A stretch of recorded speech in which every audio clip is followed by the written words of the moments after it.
I'm feeling a bit lightheaded actually, because it feels like all the oxygen came out, including the carbon dioxide, because of how much we've been laughing. Yeah. I feel the same way. It's not because we were drinking wine, but because we were laughing so hard right before we were recording. Like, we were in tears, literally. That's why I feel a little bit woozy. Yeah. You know that headache, the little light headache that you feel when your brain is lacking oxygen? That's how I feel right now. Welcome to Creepy Conversations, people. I'm Nikki. And I'm Kalai. And this week, since it's still spooky season, we're going to be talking about ghost stories in Vietnam. When you introduced our shorty a while ago, I was kind of waiting for you to do that, like make that sound effect, but it never came. I was slightly disappointed, but thank you for doing it for the full episode, because I'm like, yes, satisfaction. Redemption. Jesus. As usual, we're going to be reading stories from No Sleep Reddit. And this first story that we have, by the way, if you want the sources for our story, we're going to be posting the links on our website on creepyconversations.com. And if you want bonus content where Nikki talks about her dating life ? We also have that on our Patreon. So if you guys want videos and like other stuff, it's on our Patreon. So yeah, my brain is like still trying to catch up. It's so, I swear to God, it's like inhaling helium and you're just floating. I haven't even tried inhaling helium, but I feel like this is how it's gonna feel like. Me too. My brain was like, are you sure we're ready? I know. But yeah, let's push through it. This first story is by Indy Mutt, I-N-D-Y Mutt. The title of her story is My Grandpa and an Entire Squad Went MIA in Vietnam. My grandma was the sweetest woman anyone could have ever met. She was the kind of woman that would give you a piece of candy before bedtime or take you to the toy store when your parents couldn't. To say we were sad when she passed away would be a massive understatement. When I was a small kid, Grandma would never talk about my grandfather. In fact, if you brought him up when she was around, her attitude would completely change. She would become antisocial, avoiding everyone, completely unlike her normal self. Then the next time you saw her, she would be completely fine. I didn't understand at that time that this behavior was because my grandpa went missing when I was a small... What is happening? I misread some shit again. What? Because my grandpa my grandpa went missing but I was a small kid. What do you expect? Along with this strange behavior, my grandma would always keep the basement door locked. And when I asked her about it, she would tell me that the basement was forbidden. Strictly forbidden. I always had wondered what was down there for the most of my childhood, especially since whenever I had gone down there, she would always pull me away. Or if I brought it up in a conversation, she would always change the topic. I always just chalked this up to her strange behavior, but I was never really sure. I've always been a very mischievous person, which is why when I was 13, I stole the basement key from out her purse when she was sleeping. Before I continue, if someone tells me that a basement is off limits, I would either think that there's like an abducted person, a dead body, or a ghost. So I'm like, partly like, curious, but also I might die. I feel like, okay, in general, I would be scared, but if someone told me not to go, it's like, I have to go. Yeah. I understand this person's, like... It's the reverse psychology kind of thing. Yeah, because you're like, what is down there? Is there a zombie down there? Especially, she doesn't want to talk about my grandfather. Is he down there? I know, right? but I feel like I wouldn't go by myself either. Like Yeah, I would bring ask my cousins. someone, yeah, to go with me. It's not a total no, but it's Yeah. also not Suicide Squad. I will go by myself. Yes. You gotta bring your own Suicide Squad. Slowly, I turned the key. The basement was dark, musty, and damp. Wait, did I skip? Yep, I skipped. I crept down to the basement trying to be very quiet, and I let out a sigh of relief when I made it. A wave of anxiety had left my body, but thinking about what could be in the basement made a whole other wave of anxiety, and even nervousness flood my body. Slowly, I turned the key. The basement was dark, musty, and damp. It had a strange smell to it, adding to how dirty the basement felt. There was a pull string light at the bottom of the steps that, when pulled, illuminated the room in a dim and eerie light. It was full of dusty boxes and various items that would mostly be expected in a basement, except for one thing. In the corner of the armory, which was completely clean, which made it stand out like a sore thumb. When I inspected it, it was full of medals and other war mementos. It also had a large brown diary in it. When I picked it up, it read, "Property of Private John Miller, 82nd Airborne Division." My grandfather's diary, I said out loud. I contemplated putting it back in the armory, but I just couldn't help but wonder what was in it. Looking back on this now, I wish that I would have put it back and forgot about it. Ever heard of the phrase "curiosity killed the cat"? Well, this applies here better than anything. And this is what I read. March 23rd, 1968. Myself and a few men from the unit have been ordered to drop behind enemy lines and assassinate someone of importance in Viet Cong. They didn't give us a lot of details. They didn't even tell us who we were supposed to take out. I guess they were worried about spies, and if they are this worried, this man must be of extreme importance to the Viet Cong.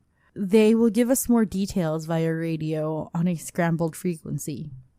March 24, 1968. We dropped last night at 2:40 a.m. in the middle of the jungle.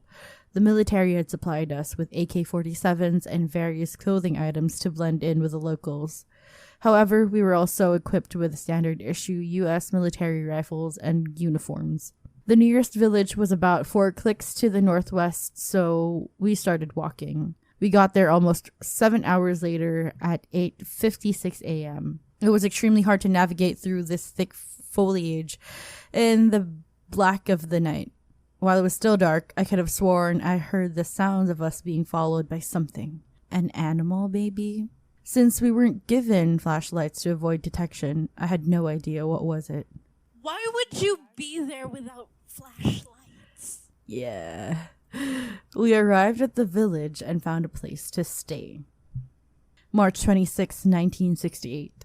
HQ finally radioed back, and in record time, too. 2 days. Now, if you'll please excuse my sarcasm, they told us that the target was almost 25 miles to the north. I don't know why they couldn't have dropped us closer to the spot, but I digress. Like I said, navigating through the middle of a jungle is a seriously time-consuming process. March 27, 1968. I don't like this jungle. I feel like I'm being watched. My squad mates keep telling me it's an animal, but I'm not quite sure. What kind of animal stalks 4 people for 6 hours? It doesn't help that the locals are superstitious either. They kept telling stories about some terrible supernatural being. I don't know, maybe I'm just being paranoid. March 28th, 1968. Our progress has been halted. Seriously halted. Mark broke his leg after he slipped on a wet rock and landed on his foot weird. I relate to this. This is the only thing I relate to this whole thing. We've had a lot of bad luck since last night. Our compasses broke mysteriously. None of us can figure out why, and it's not just my compass. It is all of our compasses. Sergeant's map just seems to have disappeared out of nowhere.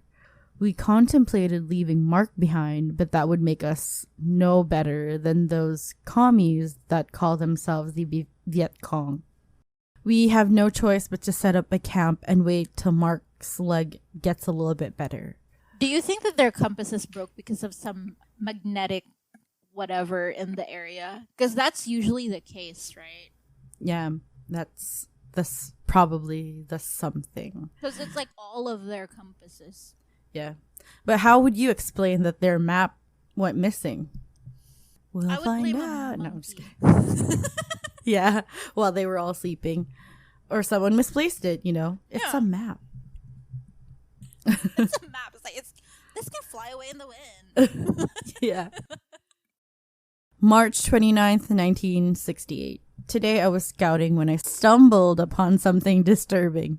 There I was, just walking through the jungle, when I stumbled upon a tree with a pentagram carved in it. And above the symbol was the head of a goat stuck into one of the branches. Needless to say, I got out of there fast. And just when I got back to camp, Mark was gone. I asked Sergeant about it, but he had no recollection of Mark even getting up and coming out of the makeshift tent that we made for him. It's like he never existed. None of us knew what to do. What if the Viet Cong found our camp and dragged Mark into the jungle and slit his throat? We wanted to move our camp, but what if he came back? What if the Viet Cong didn't find us? We decided to stay the night, but have one of us stay up for half the night until the other guys take over. If any commies come in the middle of the night, we would scream for the guys to wake up. Come morning, Mark doesn't come back and no soldiers came to slit our throats. We decided to leave our camp behind, but take anything of importance with us. How the hell did he walk out? His foot was injured. And why? Yeah, it was broken. Yeah. March 30, 1968. I'm starting to lose hope of getting out of Vietnam. Mark is probably dead, and now it's just me, the sergeant, and Tony. We're starting to run low on MREs, and we've decided to begin rationing our food. Now that our compasses broke and we lost our map, our means of navigation have been disabled. We have to use the stars to navigate. Also, I keep seeing things in my peripheral vision. This jungle is getting to me. Or is it? I think Sergeant sees it too. He's been acting very strangely throughout the past few hours. It seems like he just goes blank for minutes on and just staring into nothing. I relate This sounds to that. familiar. We were just talking about this. Yeah, maybe he was thinking about life. Every once in a while, he will turn his head to look at Tony. But there's something in his eyes. Something is wrong. Something is wrong with him. I can see it in his eyes. March 31st, 1968. The sergeant just killed Tony. No context at all, just aimed his M14 rifle at him and fired a round into his skull. I took off running as fast as my legs would carry, but not without the sergeant unloading an entire magazine in my direction. None of the bullets actually hit me, but one grazed me. I'm bleeding slightly, but it's not too bad. I'm writing this from a small camp that I set up. I made a tent using the Vietnamese clothing supplied to us by the military and some sticks. There's no way I'm getting out of this. I don't have a radio, and I just realized that there's someone standing outside my tent. It's not my sergeant. It looks somewhat like a human, but its shadow is demented. It has extremely long fingers, and it's tall. I can't say how tall, but it looks like it's almost 7 feet tall, and I'm going to make a break for it. It's been 4 hours since that thing found my tent and started following me. It's stalking me. I think I lost it, and I'm now hiding in a tree. The writing just stopped. I expected him to write and say that everything was fine, but nothing. So that's when I turned the page. I expected nothing, no more writing, but I could never have expected what happened next. Written in the blood were the words, "He is the Moonlight Man," in all caps.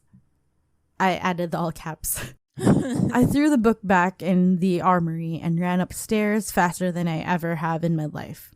Upstairs, my grandmother was sitting in a chair in the kitchen. I tried to speak to her, but no words came out of my mouth. And that's when I felt a cold hand on my shoulder and I passed out. I woke up in the hospital bed, IVs and all sorts of different tubes sticking into my body. I was in there for what was probably 5 minutes, but with how badly my mind was spinning, it felt like 5 hours. A doctor and some of my family members entered the room. After a few seconds of worried chattering from my family and the doctor, my mother spoke up. She told me that he had come to pick me up from my grandmother's house. I think he meant she had come to pick me up from my grandmother's house. And after ringing the doorbell repeatedly with no answer, she opened the door and entered the house. After looking for me or my grandmother, she finally entered the kitchen to the side of me, unconscious on the floor, and my dead grandmother slumped over in the chair. She died of a heart attack. After she brought me to the hospital, they discovered that I was severely dehydrated and lacking nutrition, along with several bodily fluids, such as blood. But the weird thing was that I was not bleeding anywhere. That was 4 years ago. I am now typing this from my computer after I finally gathered enough courage to go back to the house and retrieve the diary. Why would you? Yeah. That is how I could type those entries word for word. I think that by opening that journal, I unleashed something hellish, something demonic. Everywhere I go, I feel like I'm being watched. Heck, I couldn't even sleep anymore. I'm going outside and burning this journal. The end. No, you do not burn that shit without consulting some, I don't know, professional. Yeah, the dudes from Conjuring, the Warrens. So, yeah, I mean, it could lead to something worse. I'm also wondering how insane that is that her... Okay, I don't know why the grandma would not let her in on the basement. Also, how strange it is that her grandmother died and her mom found her unconscious, and all her mom could think was like, oh, I'm gonna just send her to the hospital and we'll carry on. I would think that someone tried to attack them because it's like, yeah, 2 people, right? And one's dead. One's dead, one is unconscious. Maybe, like, if I were in her place, I probably would think, oh, were they poisoned or something? Because he's dehydrated and stuff. So, yeah. Also, why would you go back to the basement? I know, right? After what happened. I feel like there's such a huge gap in there. Like, why would she feel the need to come back for closure or whatever? Yeah. And then now that she has the journal, she feels like someone or something is stalking. Exactly. What if, like, she released something to I the think world? she should. I think the best thing for her to do is to, like, do the same thing her grandma did and hide it, like, just lock it away instead of, like, burning the book. But I mean, like, consult someone first. I just think that the reason why her grandma kept it in the basement is because it was, like, the best option. Yeah, probably. Like, maybe they can't burn it or whatever. That's insane. It's probably Voldemort's I would bury theory. it. Yeah, I would bury it in cement. Time capsule that shit. Yeah. What the fuck? Oops, excuse me. Anyway. I'm a little bit gassy from the wine, but I have a story here with me. I have no idea how this goes because as usual, I love to, like, surprise Nikki with, like, the stories that I find. Yeah, she just sends it to me a minute before we start, and it's like, yeah, I'm gonna go with the flow in this. To be honest, I also, like, just skimmed through that because I wanted to be shocked. I wanted to be surprised. Genuine reactions. Yeah, so I just skimmed through that. Okay, so we'll see how this goes. This one's still from Reddit under the subreddit No Sleep. and it's entitled Never Going Back to Vietnam. What is up with Vietnam? Come on! Okay, I decided to share some of these amazing stories with my cousin. After hearing some of them, we got into a discussion of whether we have encountered anything paranormal in our lives. Turns out, we both shared tidbits of an experience we had when we went to Vietnam many years ago, and we were able to put together a coherent understanding of what exactly happened. Warning: this may be long, and I want to be as thorough as possible. In summer of 2002, my family and I, along with my cousin Mike and his parents, took a trip to Vietnam, the birthplace of our parents. For the duration of the month that we were there, we stayed at our grandparents' house, my maternal and his paternal, in Saigon, Vietnam. The front of the house was very narrow, but it was very long. Very much so. This person likes the word very. Very much so, like the gray one in this picture. I'm scared to click the picture. I did, but like, okay. Let me send it to you on Messenger so you can help me describe, because I'm a shit describer.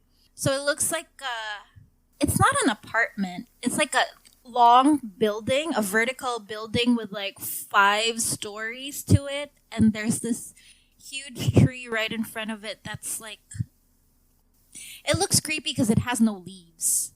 It's just there. Yeah. It looks like it's a dead tree. Yeah, it's a huge ass dead tree, and the building color is white. So anyway, the house itself was relatively old and easily predates the Vietnam War, and so was built 5 stories high. The reason houses were built so high was because the annual monsoon would bring in so much rainwater that the whole first floor would be flooded for many months. It wasn't until 20 years ago that the government installed a sewer system to stop this problem. Today, the first floor of the house is divided into 2 sections. The front part being a small school supply store my grandparents run, and the back is the kitchen and dining room. It's so strange. Like, can you imagine it's a store and then just the dining room and what was it, the kitchen? I feel like that's like an Asian business Setup. You know what? right? That's true. That's true. It could easily be the same in the Philippines. Yeah. So, my grandparents weren't the original owners of this house. Rather, they bought it in the 1970s so that their kids could go to a better school district. My mom had spent more than half her life in this house, and she told me that she hated every moment of it. Before she had gotten married to my dad and moved out, she told me that she would always feel uneasy being in the house by herself, especially at night. Why the fuck do you guys stay there for your trip? The hell? Yeah. Despite my questioning, I was never able to get a straight answer of why she was so afraid, but the only thing I could get from her was the feeling of uneasiness occurred mainly to her and her now deceased sister. I asked if she still felt this way now that we had returned, but she told me that it was gone, and ever since she has been married to my dad, the dread had disappeared. At this time, my cousin and I were 8 and 9 respectively, so we took the prospect of exploring every story very seriously. The stairs of the house were built in a fashion so that 3/4 of each floor contained rooms, while the other half was the stairs. In this case, we could look directly down the stairs on the 4th floor and be able to see the steps on the 1st floor. The 2nd, 3rd, and 4th floor contained the old rooms of my mom and aunts and uncles. When we got to the 5th floor, we were past the brink of exhaustion, as this was a very large house, and decided to rest on the very last step before reaching the floor of the 5th. This floor looked completely different from the rest of the house. There was no tacky wallpapers or even windows. So the whole area was barely visible from the sunlight coming from the 4th floor. What kind... Even the attic has a window. Why does this not have a window? I'm confused. So, where was I? The whole area was barely visible from sunlight coming from the fourth floor. From what I could see, it was made up of cement or some form of gray paint because the whole area lacked any color at all. The layout was similar to the other floors, except that there was one room to my left that had a door that looked different from the other doors in the house. This one was made of what looked like a slab of gray, like the walls. I wouldn't have What? noticed it if there weren't any large rustic looking padlock on the door. My cousin and I pondered why a door would need to be locked from the outside, but we both turned our attentions to the sound of hurried steps on the stairs. Wait, the sound of the stairs are inside the room? No, so they didn't get inside the room. They could only see it Okay. with the locks and shit. And then they heard steps from the stairs. They heard somebody coming. Yeah. Our older cousin who lived in the house had made his way to the fourth floor, but immediately stopped just short of the first step towards the fifth. He looked up at us with a forced smile and looked more like a frown and told us to come down from there. In Vietnamese, of course. I asked why, and he said in a semi-joking tone that there was a demon that would eat our skin if we played there at night. Oh, shit. That's such an Asian thing to say. Yeah. That's like, I feel like every Asian kid has experienced that. Yeah, that's what our parents would usually say. Yeah. You can't go out at night because there's a fucking, like, A Lily? monster or whatever. Yeah. A monster woman or some shit. And then you can't go inside that room because there are ghosts in there. Like, Yeah. that's what That's they our used to go-to. do. Yeah. Right? This is why They used we to have, ghostlight us. This is why we have irrational fears, because even as children, we're like, that whatever shit is gonna eat you up if you don't do what I say. Yeah. Okay. It was then that I noticed it had begun to get dark and the whole house began to look more and more like the fifth floor. We rushed down as fast as we could towards the presence of our cousin, who gave us a stern look while he told us not to explore the house at night. Always curious, I asked why again, but he merely stated that it would be safer and that under no circumstances should we ever go on the fifth floor without an adult. I brushed it off as it was time to eat dinner, and soon I had completely forgotten about what my cousin had said. The combination of jet lag, airline food, real Vietnamese cooking, and the heat caused my severe stomach ache in both our bellies as we got ready for bed. We both slept in a room on the second floor of the house, while the adults slept on the third and fourth, where the AC was running. I don't like this. Yeah, me too. That's why I was like, Neither of us got any real sleep that night as we laid on our bed sweating profusely from the heat. Their parents got to enjoy AC and they're like, you kids, we'll leave you. Y'all can be fine. Like sweating. But that's so typical. Like as adults, we deserve this. Exactly. You brats can stay there. I know, right? Oh, jeez. So I dozed off for a while until I was woken up by a light tapping on my arm. I thought it was a mosquito at first, so I tried to swat it away with my left hand until it collided with something solid, something warm. No. I don't know what's scarier. Hitting something cold or warm. Like, Right? is it? Because if it's warm, like, fuck, someone's out there to kill me. This is a human being, most likely. Yeah. But if it's And also if it's, cold, it's like, is this even real? yeah. What the fuck am I against? Mike stood beside my bed, covered in sweat, and asked me to get some water with him from the kitchen. Jesus Christ, it's the cousin. To get some water with him from the kitchen on the first floor. He said that it was too dark and he didn't want to go alone. I looked at the clock and it read 3:07, which I still remember because it was my cousin's birthday, March 7th. Anyways, I got out of bed and we left the room. The whole house was completely gray except in the corners that were illuminated by the light of the moon. We were able to see just enough to make our way downstairs slowly. I wish I had known where all the light switches were, but that was my first night there.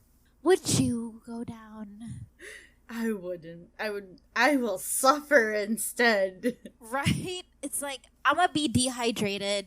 I can probably die in peace. I don't know. But as we set foot on the first floor, I had an uncontrollable feeling of dread, like I was drowning. I looked at my cousin, and by the grimace on his face, I could tell that he felt it too. That was when we saw it. Through the shafts of the moonlight shining into the kitchen, from the half-closed blinds, we could see a figure in the kitchen. At first, I thought it was one of the adults, but everything felt so unfamiliar, not at all human. Shit. By this time, the dread had completely immobilized me, but I was able to slump down into a squat and got a better view. Why would you want a better view? A better view? I'm so... What? Okay. It stood facing the wall. Oh, why is that scarier to me? Right? A figure facing the wall? It's more psychotic, right? Yeah, no thanks. No. Okay, so it stood facing the wall, slightly illuminated by the light of the moon, causing it to turn a light blue. It was a woman wearing an áo đai, or like a Vietnamese dress, but it clung to her body so tightly it almost looked like it was wet. Her long black hair draped over the front of her face, but it looked disheveled as if she had just come in from the rain. That was when she turned slowly to our direction. No.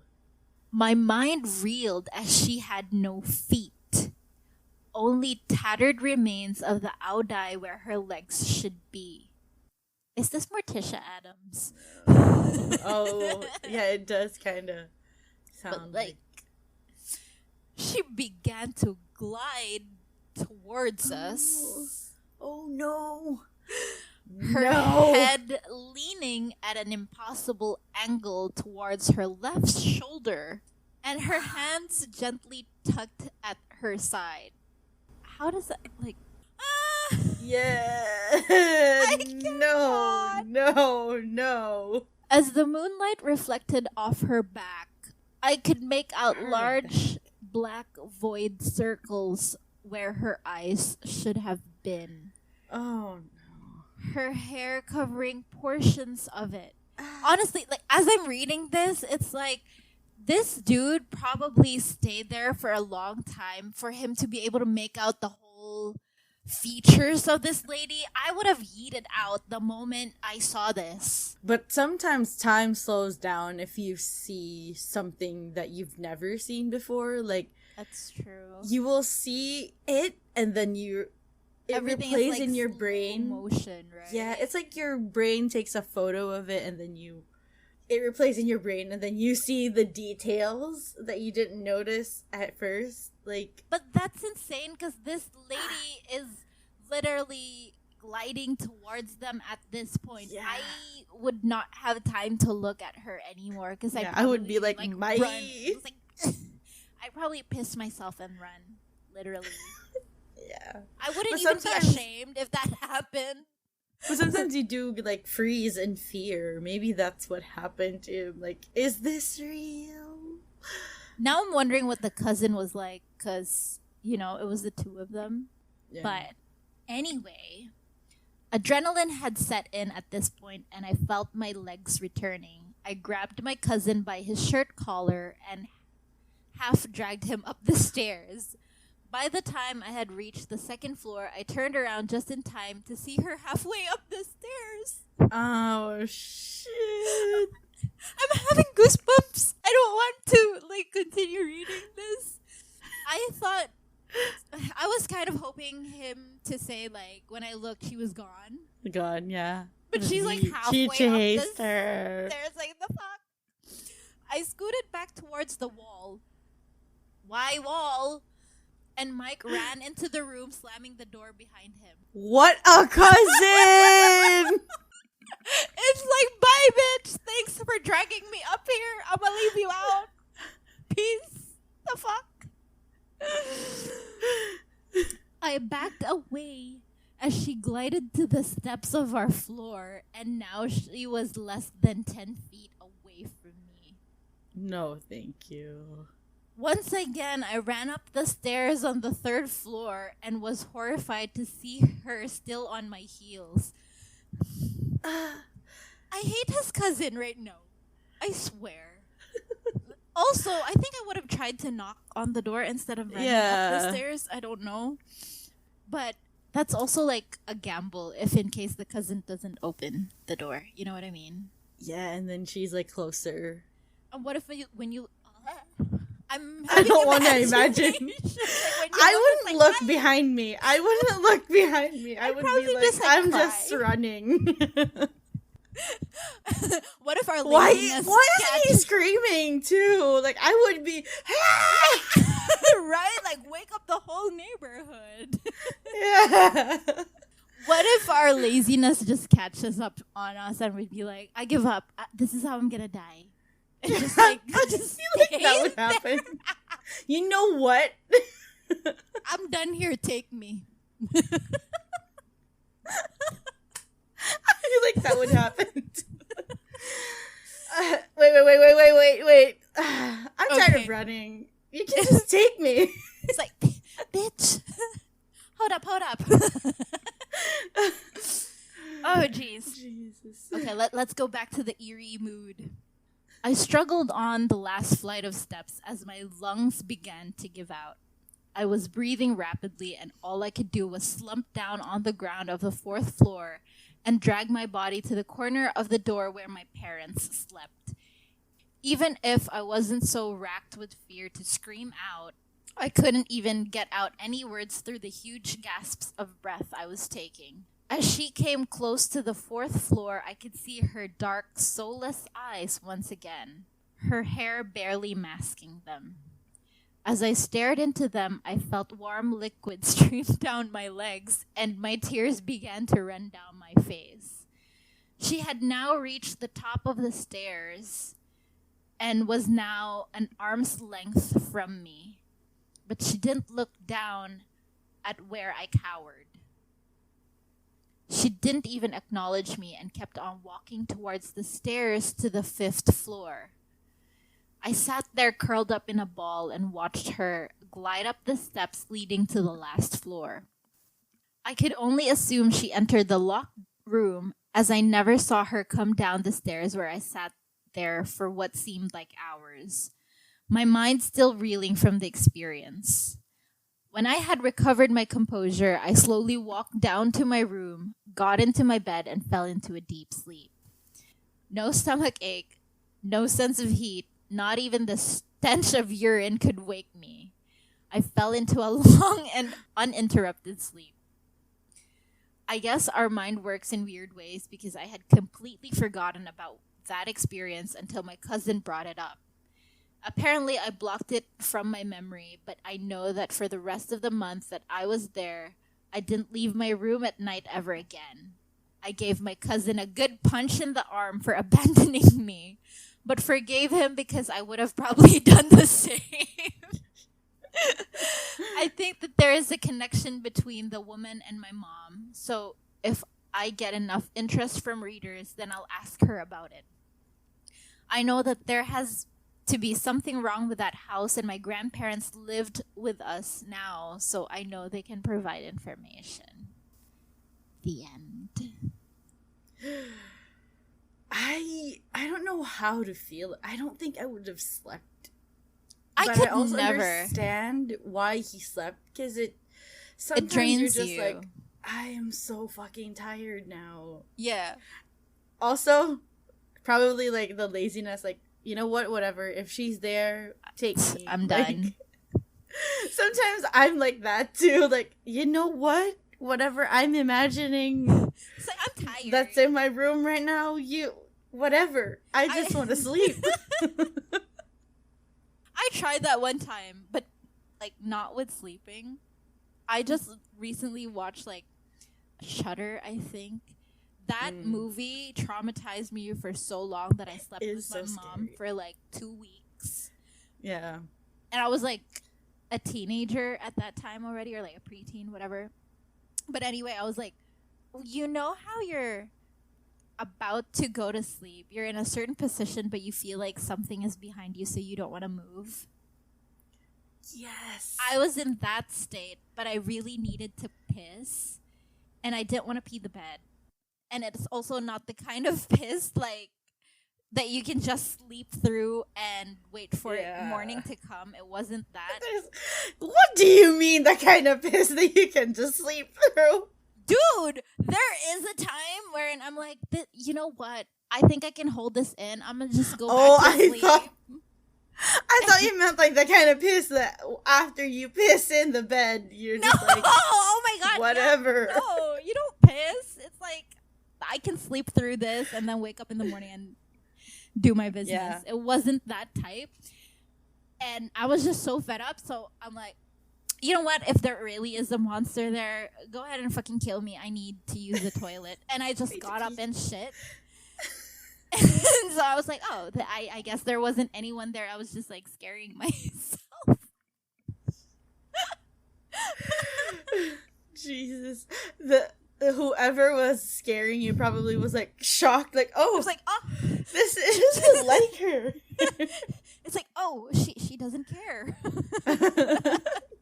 And then it has an existential crisis, like, I feel like, and they go to ghost therapy. I'm like, this bitch didn't even care that I was there. Like, what is the purpose of my being here? I just can't scare people. Oh, Jesus. But like, anyway, going back to this story, this is fucking insane. 'Cause how traumatizing is that? Yeah, and he forgot about it. Yeah, that's how traumatizing it is, that his brain is like, you will fucking forget this. Sometimes it'll shut down and be like... Also, like, let me just go back to you watching Shudder. That movie, every time I have a neck ache or, like, something happens to my neck or, like, shoulders, I'm like, nah, bitch, not today. Who did I wrong when I was a kid and it's now in my shoulders? The best thing for you to do when you feel that way is, like, check your weight. Because, you know, that's how he kind of, like, found out. Yeah, he found got, out that he was, like... super fucking heavy. Yeah. I don't want to know, too. I want to be like, Ignorance is bliss. I'm like, I'm an extra human heavier today.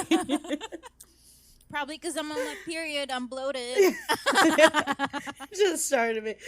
This weighing scale is broken. But I was about to say something, but I forgot. I figured. We have a third and final story. This one isn't as long, but it's 2 stories within a story. Yeah. So, yeah. This one was submitted by Ray 1000. The title of the story is Vietnam's Mysterious Tales, Memoirs of Homeland. I was born in a countryside village near the capital city of Vietnam, Hanoi. It is my mother's hometown and the place where I spent my childhood. Most of these stories was witnessed and experienced by my family members or even myself. Since I was young, these urban legends have haunted my family, my village, and my childhood. This land, my home, seems to be cursed by an invisible force, and human cannot do anything except live along with it. Story 1, The Dog. My hometown is Bac Bien Village, located next to a river not far away from the famous Long Bien Bridge, Hanoi. The house was old-style bricks, commonly in north of Vietnam at that time, similar to the one in this picture. Oh, it's not nothing. There's no picture. What the fuck? The image isn't available anymore. The house was in the middle, and people can walk from the front yard around the house to the backyard. It was ancient, creepy, and seems to be there's always something that chose to inhabit inside. My mom's parents have 4 children. My mom was the eldest, then Uncle D, Uncle C, and Aunt T. Sorry, I can't write their full names due to many personal reasons. Aunt T. It was the year 96 when Uncle D and his first daughter, Lynn. I'm sorry. You can't write your uncle's names, but you're going to write your cousin's name. They're not as important. Grandma was given 2 dogs, which named Tin and Mick. She loves animals, and she usually says that Lynn and the 2 dogs are best friends because they were born in the same year. Everything was just going normal until 2001, when Lynn was 15 years old. 15 years of companion. Tin understood the family. He was really smart. I think he meant companionship. I'm sorry, there are a bunch of typos in here. He was really smart. He would prevent cats from eating our chicken. The older he got, the older he was, the smarter he got. When my uncle told him to retrieve the basket from the kitchen, he understood and went to take the basket. On the other hand, Mick was not that friendly. He did not like to be pet or befriended. He was always alone, growling silently while observing other people, but he was a great guard dog. Grandma and uncle were so proud of him. If I was a dog, I'd be that dog. Yeah, we would be Mick. That year, the water level was really high. At dusk, Tin has not come back for dinner as usual, but it never happened before. I think he isn't a native English speaker, so I understand him. We're with you, bro. Yeah. It had never happened before. The next morning, my uncle was shocked to find him lying dead next to a bamboo bush on the river bank. He took Tin home, buried the dog beneath a banana tree in the garden. Grandma was really sad. She didn't say a word that morning. However, the weirdest event happened. Grandma liked to dry rice in the sunlight to feed the chicken. She did the same at noon when the sun was the highest. In Vietnamese culture, 12 o'clock is considered to be the time for the spirit to wander on earth, and you should not leave the house at that time. Wait, Knock. This is 12 noon or 12 midnight he meant? 12 noon. That's the same for us. In some... Really? Oh, yeah, Yeah. that's why we pray the Angelus. Yeah. Angelus? I have no idea. Angelus? Like, I would remember my nannies as a kid would not want me out. Like, they would really let me sleep. Like, siesta Yeah. time. But Yeah. also, they'd be like, the spirits would be angry if you're loud at this time. Yeah, we had actually multiple times. Like, I remember 12 and then 3 in the afternoon. And then also like somewhere in the evening and another like 12 in the 12 midnight and then like 3 in the morning. Right? So yeah, but then don't you notice that that's also the same timings when we have prayers? So like Yeah. the 3 o'clock prayer, the Angelus, and the evening prayer. So, yeah, you should not leave the house at that time. Knock, knock, knock. The sound of walking bamboo stick on the ground. She thought some old friends were visiting her. Grandma tried to find her straw hat, but she could not. So she just rushed outside to see who was in the garden. What she saw was one of the most creepy and weirdest things she ever saw in her whole life. Mick, the unfriendly dog, was walking in the garden on 2 feet. I think he meant the two hind feet. So he was like standing. He was walking awkwardly, wearing grandma's straw hat, and the front feet was leaning in like an old man style walking stick.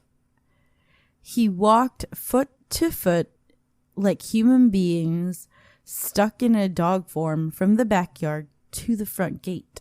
I'm crying because I'm so creeped out by it. Like, I can imagine the whole thing. Yeah. Grandma froze for 10 seconds. She did not even try to yell. Her throat could not function properly. She could only release a quiet mumbling, D, help. Uncle D and Aunt, after hearing silence for a while, tried to rush to the front to check out what was going on. They saw the bizarre dog. The dog was walking slowly with his red blood tongue sticking out of its mouth, walking towards the front gate. 10 meters from the backyard to the front yard, and the 3 full-grown, well-experienced adults could not do a single thing. They were frozen to stone, and when Mick had just got out of the gate into the street, Uncle D snapped and ran after Mick. He disappeared without a single trace, left behind an eerie atmosphere. Grandma panicked. She ran into the house, reached for the ancestors' altar, and prayed. Grandma, uncle, and aunt looked at each other, still terrified and pale, as someone had taken the blood out of their body. No one believed their stories later. They convinced them that all 3 people just suffered an extreme case of delusion due to the heat from the sun, but the event did not stop. That night, the water went up really high. The current reinforced riverbank was not built in 2001, so the water just came into the house as every year.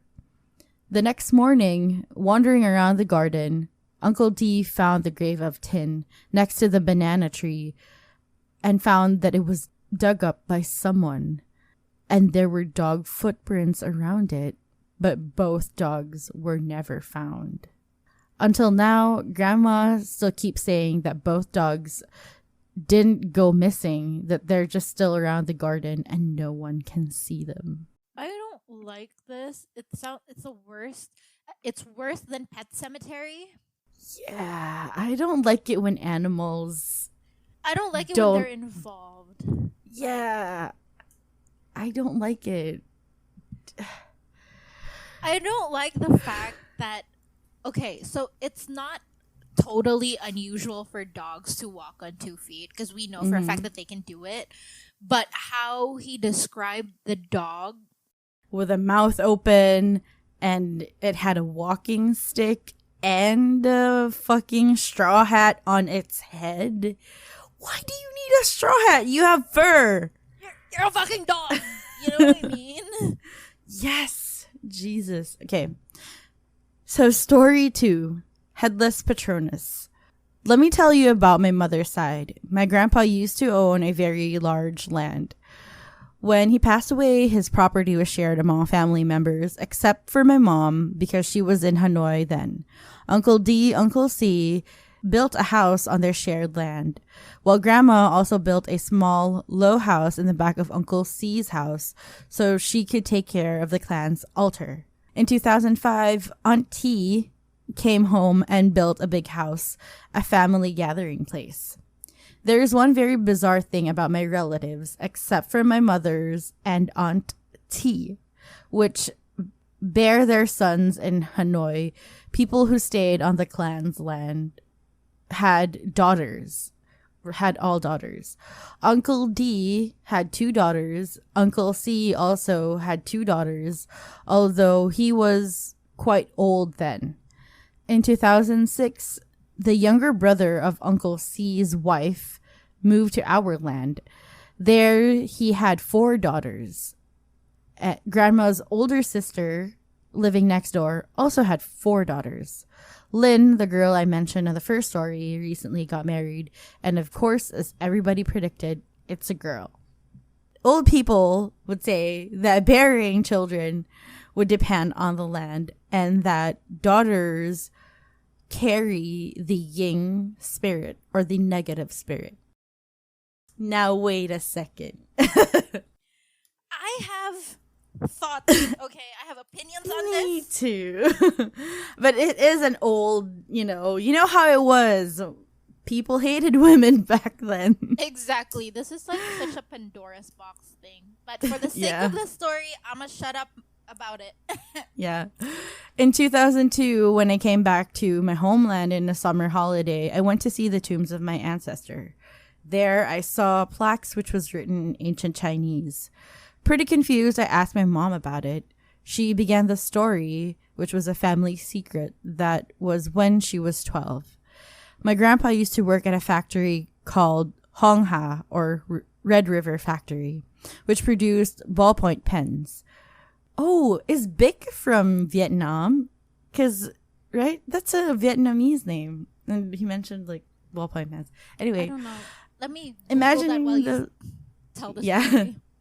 Imagining those days when market economy was suppressed and communist economy was on the top.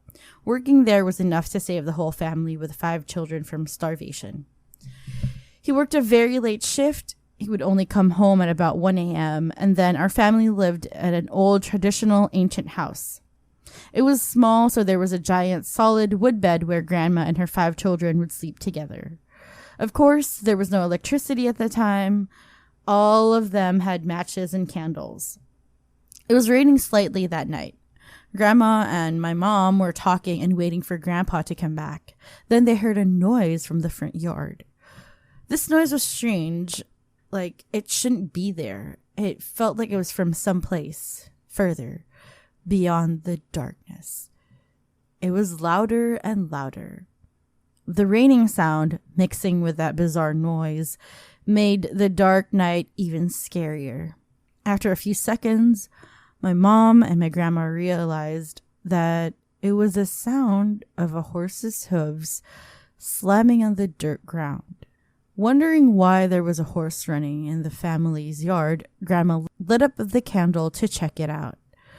Suddenly, a huge bang was heard, and the door latch fell out of its own.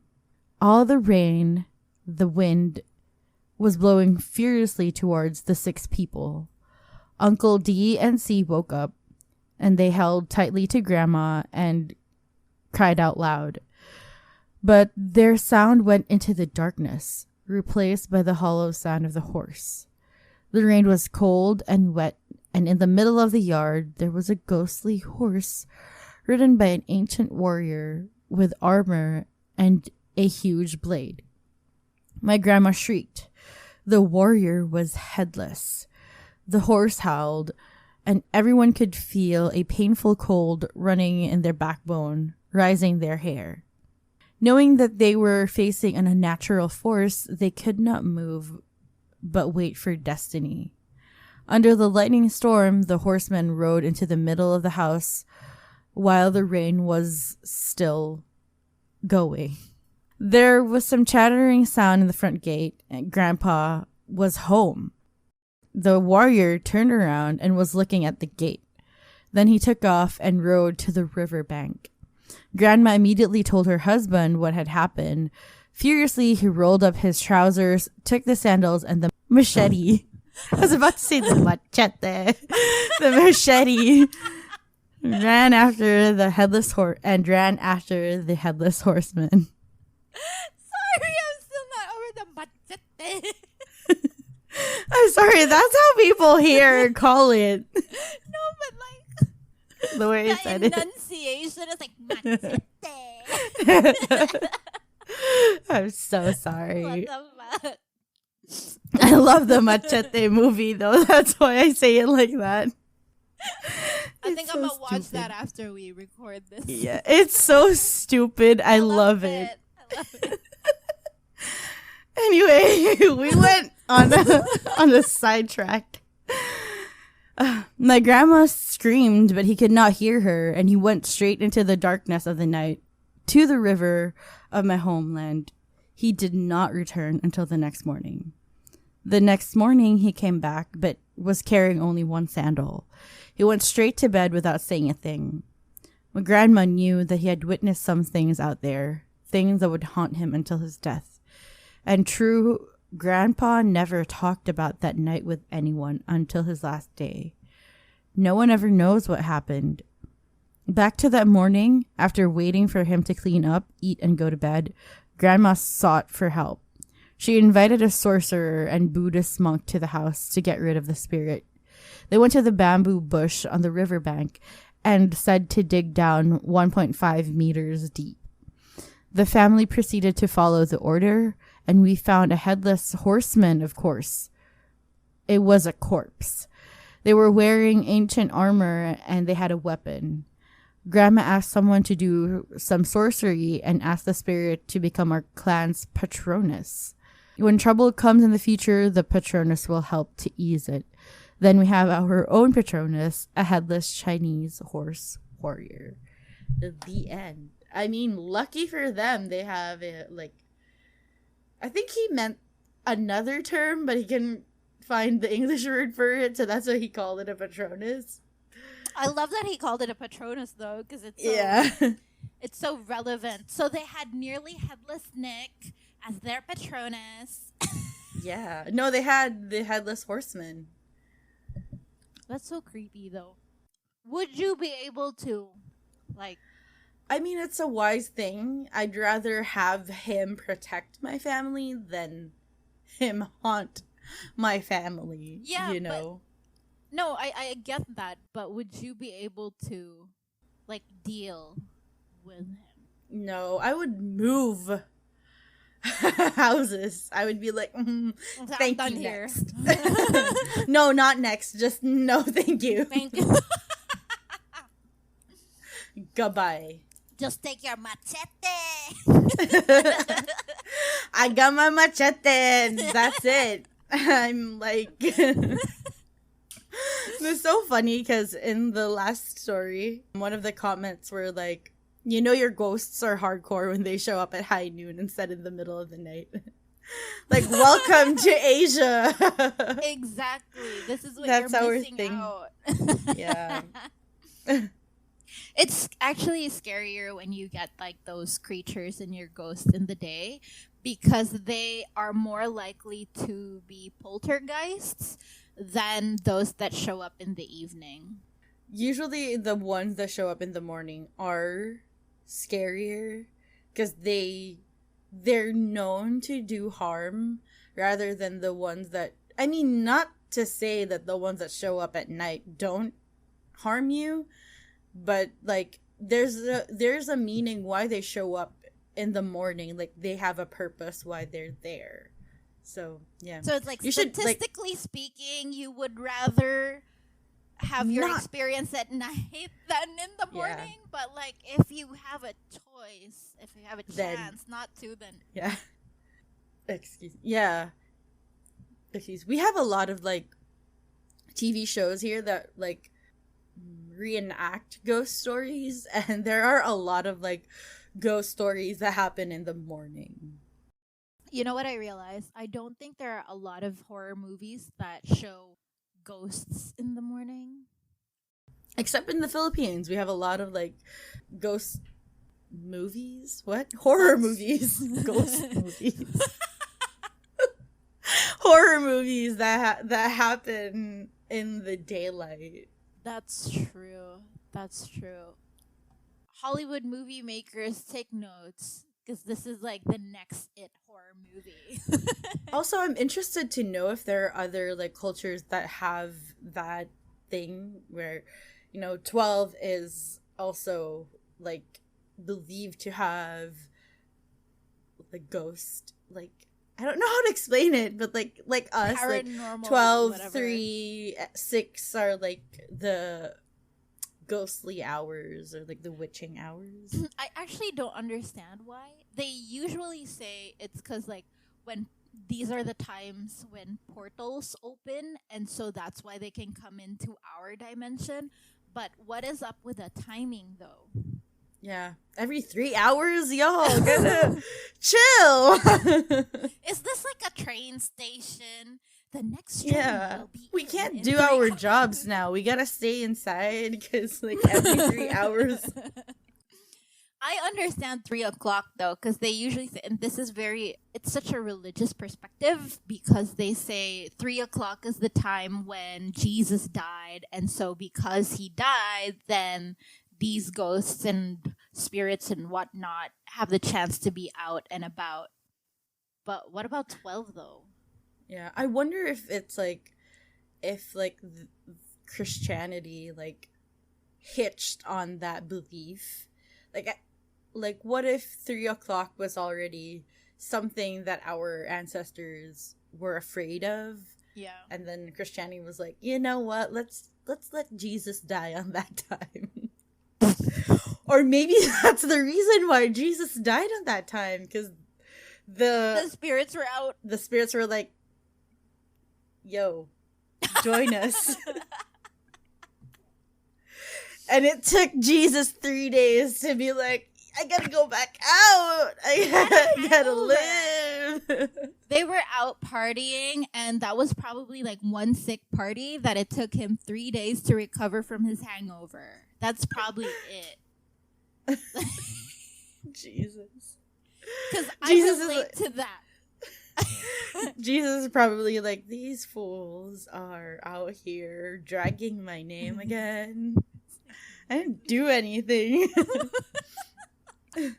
But yeah, you guys, if in your country you guys have similar, like, beliefs, or if you have stories that you want to share with us, that you want us to share with our creepers, please message it to us at creepyconversations.com. We have a submit form there. We usually prioritize the stories on our website. And then you can also message it to us on our socials. Creepy Conversations on Instagram and Creepy Convos On Facebook and Twitter. And if you want to see this episode in a video, uncut, along with all the other... Yeah, it is actually uncut. Because, okay, we do a lot of breathing. This is one comment that my sister is like, can y'all just stop breathing? Because I have to cut out a lot of inhales from this. That's so true. And also the laughing and the other shit that we do gets cut off in the audio. But then if you want to get the full experience, then subscribe to us on patreon.com/creepyconvos. And also, don't forget to subscribe to us on Spotify, iTunes, or wherever you listen to your podcasts too. And thanks for creeping, you fucking creeper. And remember, something is always watching you. Bye.